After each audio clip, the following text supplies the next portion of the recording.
بسم اللہ الرحمن الرحیم نحمدہ ونصلی ونسلم علی رسولہ الکریم اما بعد۔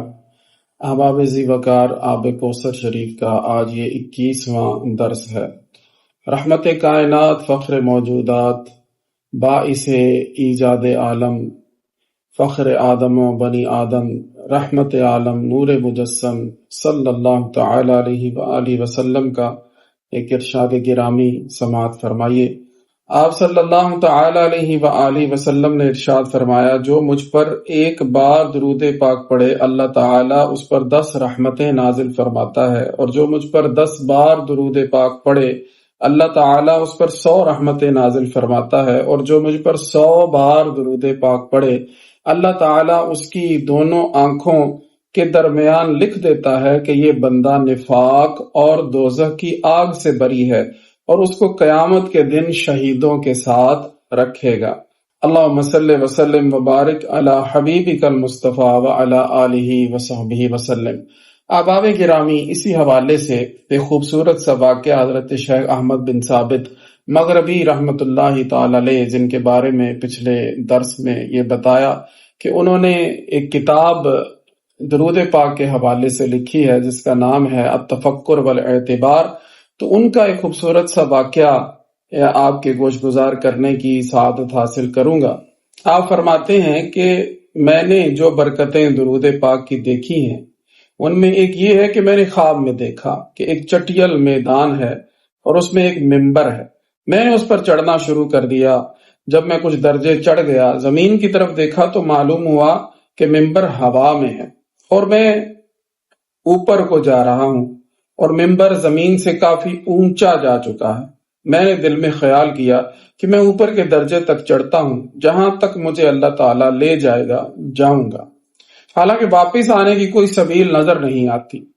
جب میں اور بلندی تک پہنچا اور نیچے کو دیکھا تو نیچے والے درجے غائب ہیں۔ تب میں نے دائیں بائیں دیکھا تو ہوا ہی ہوا ہے۔ میں نے دربار الہی میں عرض کی، دعا کی، یا اللہ مجھے درود پاک کی برکت سے سلامتی کے راستے پر چلا۔ اس کے بعد میں نے ایک باریک سا دھاگا دیکھا جو کہ اندھیرے میں کھینچا ہوا ہے، گویا کہ وہ پل صراط ہے۔ میں نے یہ منظر دیکھا تو اپنے آپ کو کہا، تجھ پر افسوس کہ تو پل صراط پر پہنچ گیا ہے، لیکن تیرے پاس کوئی عمل نہیں سوائے اللہ تعالیٰ کے فضل و کرم اور درود پاک کے۔ اچانک میں نے ہاتف کی آواز سنی، اے احمد، اگر تو پل صراط کو عبور کر گیا تو تو رسول مکرم صلی اللہ علیہ وآلہ وسلم اور صحابہ کرام رضی اللہ تعالی عنہم کی زیارت سے مشرف ہوگا۔ میں یہ سن کر بہت خوش ہوا اور میں نے درود پاک کا وسیلہ پیش کر کے دعا کی۔ کیا دیکھتا ہوں کہ ایک نور کا بادل نمودار ہوا اور اس نے مجھے پل صراط کے پار اتار کر سید دو عالم صلی اللہ علیہ وآلہ وسلم کی خدمت میں حاضر کر دیا۔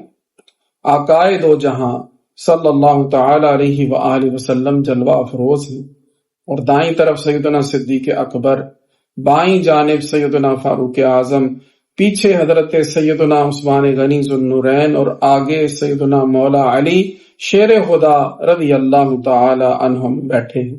میں نے عرض کیا، یا رسول اللہ صلی اللہ علیہ وسلم، حضور آپ میرے ضامن ہو جائیں۔ فرمایا، میں تیرا ضامن ہوں اور تیرا خاتمہ ایمان پر ہوگا۔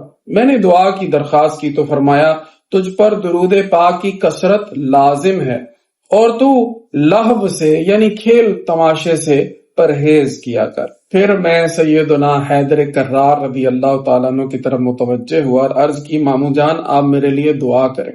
یہ سن کر سیدنا مولا علی شیر خدا رضی اللہ تعالیٰ عنہ نے میرا کندھا پکڑ کر جھٹکا دیا اور فرمایا کہ میں تیرا ماموں کیسے ہوا؟ میں تو تیرا دادا ہوں، اور سید دو عالم صلی اللہ تعالی علیہ وآلہ وسلم بھی تیرے جد مکرم نانا جان ہے۔ گویا کہ یہ احمد بن ثابت مغربی رحمت اللہ تعالی علیہ حضور علیہ الصلوۃ والسلام سے ایک نسبی تعلق رکھتے ہیں، اور اسی جھٹکے سے مرعوب ہو کر آپ فرماتے ہیں کہ میں بیدار ہو گیا اور کافی دیر تک میرا کندھا درد کرتا رہا۔ ایک عرصے تک شرمسار رہا کہ یہ میری جہالت اور غفلت تھی کہ میں نے حضرت علی شیر خدا رضی اللہ تعالیٰ عنہ کو ماموں کہا۔ میں نے غور کیا کہ وہ لہو کیا ہے جس سے مجھے منع کیا گیا ہے، تو اس کے بعد مجھے معلوم ہوا کہ وہ رشتہ داری کا جھگڑا تھا۔ جس میں میں ملوث ہو گیا اور 1 سال تک زیارت مصطفیٰ صلی اللہ تعالی علیہ وآلہ وسلم سے محروم رہا۔ اس کوتاہی سے میں نے توبہ کی اور درود پاک کا وسیلہ پیش کر کے دربار الہی میں عرض کی، یا اللہ مجھے اپنے حبیب مکرم صلی اللہ تعالی علیہ وآلہ وسلم کی زیارت سے مشرف فرما۔ احباب گرامی، آپ نے دیکھا کہ آپس کی رنجشیں اور آپس کے جھگڑے کس قدر رحمت سے دوری کا باعث بنتے ہیں۔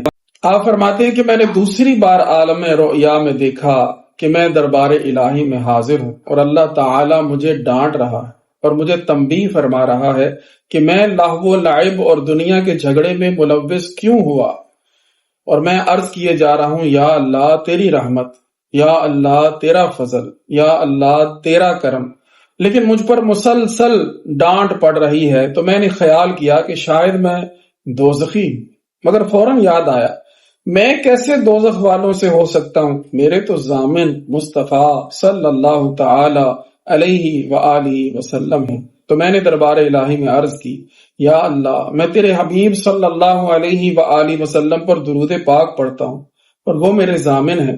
اتنا عرض کرنا تھا، دیکھا کہ نبی اکرم صلی اللہ تعالی علیہ وآلہ وسلم پاس موجود ہیں اور فرما رہے ہیں کہ میں صاحب شفاعت ہوں، صاحب عنایت ہوں، میں صاحب وسیلہ ہوں۔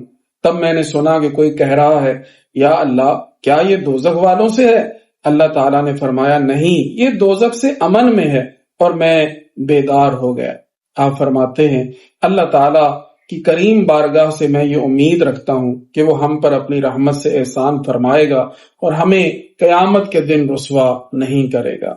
تو عزیزان گرامی قدر، ہم بھی تو اپنے آقا و مولا صلی اللہ علیہ وآلہ وسلم کی بارگاہ سے نظر رحمت کے طلبگار ہیں۔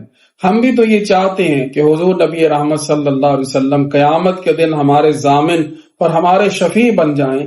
تو پھر ہمیں چاہیے کہ ہم کثرت سے اپنے آقا مولا صلی اللہ علیہ وسلم کی یاد کریں اور آپ صلی اللہ علیہ وآلہ وسلم کی بارگاہ میں درود و سلام کے نذرانے پیش کرتے رہیں، تو انشاءاللہ یہ نعمتیں ہمیں بھی حاصل ہوں گی۔ اللہ رب العزت ہم سب پہ اپنا خاص فضل و کرم فرمائے۔ وآخر دعوایا ان الحمد للہ رب العالمین۔